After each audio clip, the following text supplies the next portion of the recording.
Hello friends, एक छोटा सा केस शेयर करती हूँ आपके साथ। एक लेडी आई मेरे पास, करीबन 60 इयर्स की, अपने हस्बैंड के साथ आई। उनको प्रॉब्लम थी इचिंग की, मतलब पूरे बॉडी पे उनको खुजली हो रही थी। कोई दाने वगैरह नहीं थे, लेकिन खुजली हो रही थी। तो वो मेरे पास आई, तो मैंने उनसे पूछा कि आपने 4 दिन तक क्या किया। तो उन्होंने बोला कि हम लोग बाहर गए थे, तो मुझे लगा कि शायद वो पॉल्यूशन की वजह से या धूप गर्मी की वजह से हो रही है। तो मैंने एक दिन तो कुछ नहीं लिया था, लेकिन फिर बाद में मुझे लगा कि ज़्यादा हो रहा है, तो मैंने कोकोनट ऑयल अप्लाई किया। फिर 2 दिन से तो अभी सेट्रिजिन भी ले रही हूँ, लेकिन सेट्रिजिन लेने के बाद भी खुजली वैसी की वैसी है। तो दिन तो निकल जाता है, लेकिन रात को बहुत परेशानी होती है सोने में। तो फिर इसलिए मुझे लगा कि नहीं, मुझे आपको दिखाना चाहिए। तो मैंने पूछा ठीक है, तो आपको क्या लग रहा है ये खुजली को लेके। तो उन्होंने बोला कि कोलेस्ट्रॉल बढ़ गया था मेरा बीच में।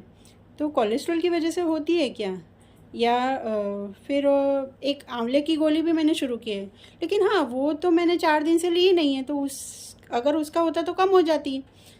तो और फिर यूरिक एसिड, हाँ यूरिक एसिड भी मेरा थोड़ा बढ़ा हुआ था, तो उसकी वजह से भी हो सकता है, ऐसा उन्होंने बोला। तो मैंने कहा ठीक है। तो मैंने उनसे पूछा लाइक ईचिंग होती है तो हम जनरली पूछते हैं कि कोई गुस्सा या इरिटेशन है आपको। तो उन्होंने बोला कि नहीं, मेरा नेचर बहुत शांत है, मुझे जनरली गुस्सा नहीं आता है। तो मैंने जब पेशेंट के हस्बैंड के सामने देखा, तो उन्होंने भी एग्री किया कि हाँ ये बहुत माइल्ड है, केयरिंग है। लाइक मेरी मम्मी यानी कि पेशेंट की सास, वो बेड रिडन है, तो उनकी भी बहुत अच्छे से केयर करती है। मैं कभी कभी गुस्सा हो जाता हूँ, चिढ़ जाता हूँ, लेकिन ये नहीं होती है। ऊपर से ये मुझे समझाती है कि आप गुस्सा करोगे अपनी एनर्जी वेस्ट करोगे, है ना, आपके गुस्सा करने से तो ये ठीक होंगी नहीं। तो भगवान ने हमें जिम्मेदारी दी है तो करो, बाकी ऊपर वाले पे छोड़ दो। तो ये उन्होंने मुझे बोला। फिर मैंने उनसे पूछा और कुछ आपको परेशानी है कुछ, तो उन्होंने बोला नहीं, बस इतना ही है। तो इस पे से मैंने उनको मेडिसिन दी थी। और मैंने रूब्रिक्स क्या लिए थे कि फर्स्ट रूब्रिक जो मैंने लिया था, gestures make in grouping as if in dark. यानी ये पेशेंट जो थी, इन्होंने क्या बोला ना, लाइक बाहर गए थे, पॉल्यूशन था, या कोलेस्ट्रॉल बढ़ गया है, या आंवले की गोली ली, या यूरिक एसिड। तो ये सब चीज़ों में वो टटोल रही थी कि क्या रीज़न हो सकता है ना, ये इचिंग मुझे सडनली क्यों चालू हो गई। तो इनका फर्स्ट जो था वो ये चीज़ों में वो देख रही थी कि इसमें से इससे है या इससे है, क्योंकि ये डार्क में है और टटोल रही है कि ये रीज़न है या ये रीज़न है।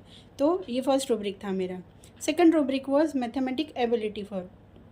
जैसे पेशेंट ने एक दिन इग्नोर किया, दूसरे दिन तेल लगाया, फिर सेट्रिजिन लेके भी देखा, नहीं ठीक हुआ, तो उन्होंने सोचा कि नहीं अब मुझे जाना है।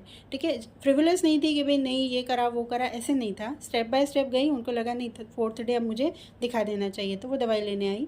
और जैसे उनकी मदर इन लॉ के बारे में भी उन्होंने कहा कि बीमार है तो गुस्सा करने से तो ठीक होगा नहीं, हमें जो करना है वो करना है, बाकी ऊपर वाले पे छोड़ दो। तो ये चीज़ मुझे थोड़ी उनकी मैथमेटिक एबिलिटी लगी। तो ये 2 रूब्रिक अगर हम लेते हैं तो हमारे पास 2 मेडिसिन आती है, दैट इज़ कॉक्युलस एंड प्लम्बम।